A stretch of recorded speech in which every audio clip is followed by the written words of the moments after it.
चतुर बीरबल में आज की कहानी है स्वर्ग की यात्रा। एक बार की बात है, बादशाह अकबर ने अपने एक दरबारी को बुलाकर नाई को फौरन हाजिर होने का संदेश भिजवाया। बादशाह का संदेश मिलते ही नाई महल पहुंच गया।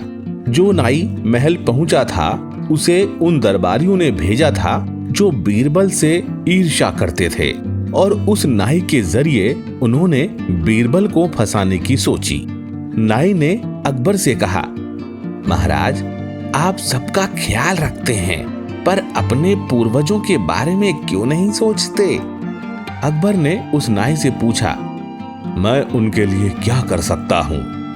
नाई ने कहा, आपके पूर्वज स्वर्ग में मुसीबत में हैं और काफी परेशान हैं। उनका हाल चाल लेने के लिए आपको अपने किसी करीबी को स्वर्ग भेजना चाहिए।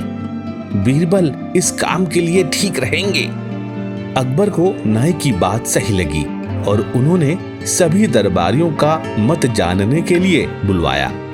सभी दरबारी एक मत में बीरबल का नाम आगे रखते हैं। दरबारी कहते हैं कि स्वर्ग जाकर पूर्वजों का हालचाल लेने के लिए बीरबल से उचित व्यक्ति और कोई नहीं हो सकता, क्योंकि बीरबल हम सब में सबसे ज्यादा बुद्धिमान और चतुर है।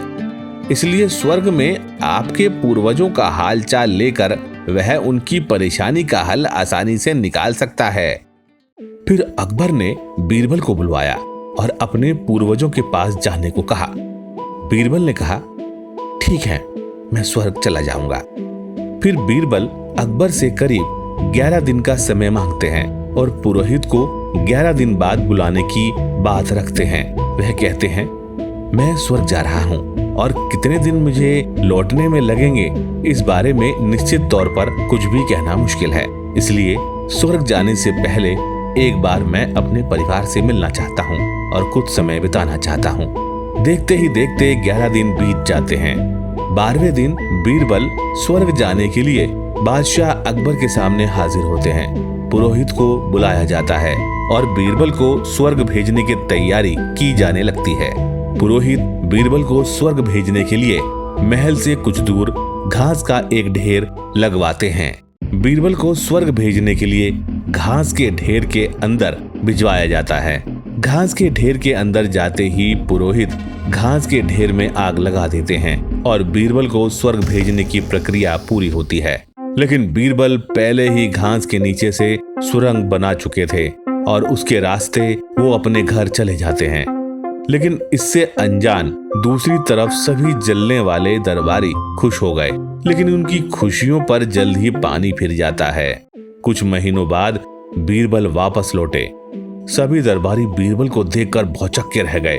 अकबर ने पूछा, बताओ बीरबल, हमारे पूर्वज कैसे हैं? बीरबल ने कहा, आपके पूर्वज अच्छे हैं, लेकिन उनके बाल और दाढ़ी बहुत बढ़ गई हैं। आप उनके लिए शाही नाई भेज दीजिए। बीरबल की इस बात पर अकबर नाई को स्वर्ग जाने का आदेश देते हैं। राजा का आदेश सुनकर नाई घबरा जाता है और राजा के पैरों में गिरकर माफी मांगने लगता है।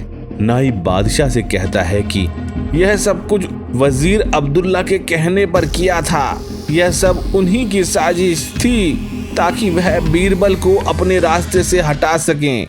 अब बादशाह अकबर के सामने सारी सच्चाई आ चुकी थी। ये सब जानने के बाद अकबर ने वजीर अब्दुल्ला और उनके साथियों को दंड देने का आदेश दिया। इस कहानी से हमें यह सीख मिलती है कि सूझबूझ से बड़ी परेशानी का हल आसानी से निकाला जा सकता है।